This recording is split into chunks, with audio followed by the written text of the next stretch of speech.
સમી તાલુકામાં રસ્તા બનાવવાના નામે કરોડો રૂપિયાનો ભ્રષ્ટાચાર। પાટણ જિલ્લાના સમી તાલુકાના ગોચનાથ ગામથી બાબરે ગામ સુધીનો રોડ માત્ર મહિનો થયો અને હાલત જોઈને લોકોના હોશ ઉડી ગયા। તમે જે વિઝ્યુઅલ્સ જોઈ રહ્યા છો એ છે પાટણ જિલ્લાના સમી તાલુકામાં આવેલ ગોચનાથી બાબરી જતો કરોડો રૂપિયાના બનેલા ડામર રોડ। પણ હકીકત એટલી ખરાબ છે કે રોડ શરૂ થયાને હજી મહિનો પણ થયો ન હોવા છતાં બંને બાજુથી રસ્તો બેસી ગયો છે, ખાડાઓથી ભરેલો છે, ડામર ઉખડી રહ્યો છે। હા, રોડવેમાં કામ પથવેના બદલે ખોટી ગુણવત્તા અને તંત્રીના બેદરકારીના લીધે હવે લોકોના રોષનું કેન્દ્ર બન્યું છે। આ રોડ જોતા રસ્તાની હાલત, રોડના ખાડા, બેસેલી સાઈડ, વાહનો ધીમી ગતિએ ચાલે છે। આ વિડીયો સોશિયલ મીડિયામાં વાયરલ કર્યો છે। સ્થાનિક જાગૃત નાગરિક અને તેમને ચોંકાવનારા આક્ષેપ કર્યા છે। મોંઘી રકમ ખર્ચાય છે સાહેબ, રોડ મહિના પણ થયો ન હતો અને હજુ એક વરસાદ થયો છે એટલામાં તો આ રોડ બેસી ગયો છે। શું આ છે વિકાસ કે દેખાવ? આ રોડ બનાવાયો છે અને હવે લોકો સીધો સવાલ કરી રહ્યા છે, કોણ જવાબદાર છે? કોણે ટેન્ડર આપ્યું?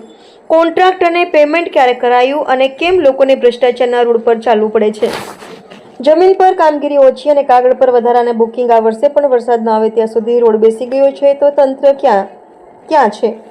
હવે લોકોની માંગણી છે કે તાત્કાલિક તપાસ થાય, કોન્ટ્રાક્ટર અને અધિકારીઓ સામે પગલાં લેવાય અને આખો મુદ્દો જનતાના પૈસાની ચોરી તરીકે ઊભો કરાય। ગોચના બાબરી રોડ પર ભ્રષ્ટાચારના દાવા, રોડ બેસી ગયો અને વિશ્વાસ પણ પાસે એક જ પ્રશ્ન છે, હજુ કેટલા રૂપિયા ભૂગર્ભમાં દટાવવામાં આવશે?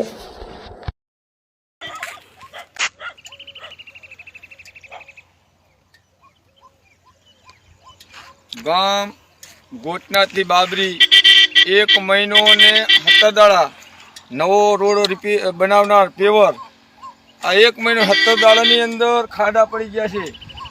આ કંટ્રાટી અથવા પીડબ્લ્યુના અધિકારી સાહેબ અને અમારે કહેવું છે નવીનભાઈ ધારાસભ્યને કે સાહેબ તમે આટો મારીને રોડ જુઓ, આ બનાવ્યા જો હજુ 1 મહિનો 17 દાડા ત્યાં ખાડા પડી ગયા। આ રોડ જુઓ તમે બનાવ્યો। અને બીજું કેવું અમારે ડેલિકેટ નરેશભાઈ બાબરી ડેલિકેટ સાહેબને કહેવું કે ગોચનાથથી બાબરી ત્યાં રોડ બનાવેલો તમે જુઓ, હજુ 1 મહિનો 17 દાડા થયા હતા, આ જુઓ બનાવેલો રોડ જુઓ, આ રોડ બનાવ્યો જુઓ તમે, આ જુઓ એકલો આમ જુઓ ખાડા અહીં કણ માટી નાખી ખાડા પડી જાય ઉપર મજૂર લાવીને માટી નખાઈ। પહેલાં મેં કહેવરાયેલું કે ભાઈ આ કંત્રાટીને આ ગમે કંત્રાટી હોય કે હમીથી કોઈ સાહેબ હોય એને કહેવું કે આવા રોડ બનાવો ને તમારે બધા ગરેટમાંથી પૈસા જમા કરી જાવ એવું જ અધિકારીને લાગે છે। આવો રોડ બનવો ના પડે। હજુ 1 મહિનો 17 દાડા થયા છે, કદાચ 12 મહિના થયા હોય, 2 વર્ષ થયા હોય તો તૂટે ખરો। હજુ વરસાદ મધ્યમ છે, વરસાદ એટલો બધો વરસ્યો નહીં।